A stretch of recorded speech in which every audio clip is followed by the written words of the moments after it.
drop, in the drop. Hey! Hello, my name is Tyler Brown. Terrell Friday. And we're here with FutureDDS. Today we'll be talking about our first semester schedule. Last video we explained to you all how we had a group of classes for our first month, but now we've really gotten to the real experience of dental school. So here we go.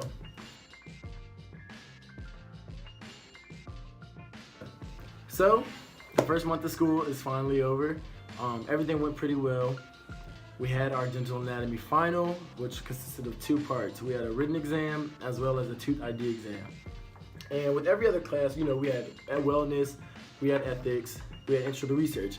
We've all seen those things before, but when it came to dental anatomy, that was the first time we had ever seen that information. The final was definitely fair. This being like a core class, and you know, one of the reasons we're at dental school is to learn about teeth, so you know, we all took it very seriously, and honestly, you know, it worked out for the best. Yeah, I think we all did pretty well in the first month of school.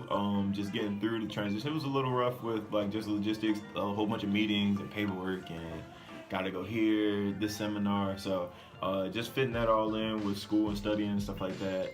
I think we did pretty well as a class, just getting through it, so looking forward to, I guess, the rest of the classes is definitely turning up on us right now, so we're just gonna tell you a little bit about this next month. After the first month, we picked up pretty much 6 new classes, 6 new courses for the semester, leading with clinical anatomy, which is mainly in the lab, but it has a lecture portion as well.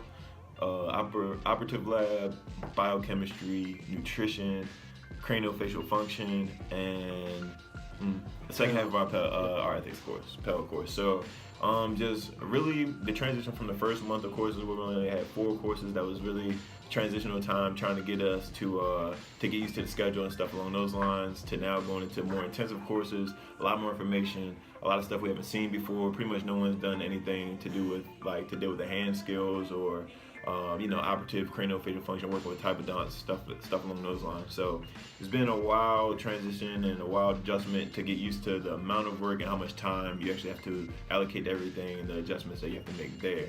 And to piggyback off of that, the time commitment, and of course we're in school, but let me give you all like a little example. We'll be in our lecture class, our anatomy lecture class, for about 2 hours from like 9 until 11. After that, we have to go into the lab and spend 3 to 4 hours in lab. Then after that, we come back out, go to more lectures for another 3 hours. Then if we have something due in operative class, we have to stay in the lab, and by that time it'll be around 8 p.m. So then you wonder, when do I have time to study? You know, and it's like little things like this that stress people out and make people freak out. But I mean, as long as you truly stay on top of it and you're present in class, and when I say present, I mean, you know, not on Facebook while the teacher's lecturing, but actually like paying attention, you will be able to keep up. And I mean, that's just what people have told me. We'll definitely give you all an update about how everything goes later on in the semester. We're still rookies in the game, but so, you know, that's what I've been committed to. Just trying to make sure that I'm just present in my classes, and we all know how hard that can be sometimes. Yeah, just to speak on that, you know, you get a lot of flexibility in professional school. Things along the line is, you know, just video lectures, having those online, so you can really like just.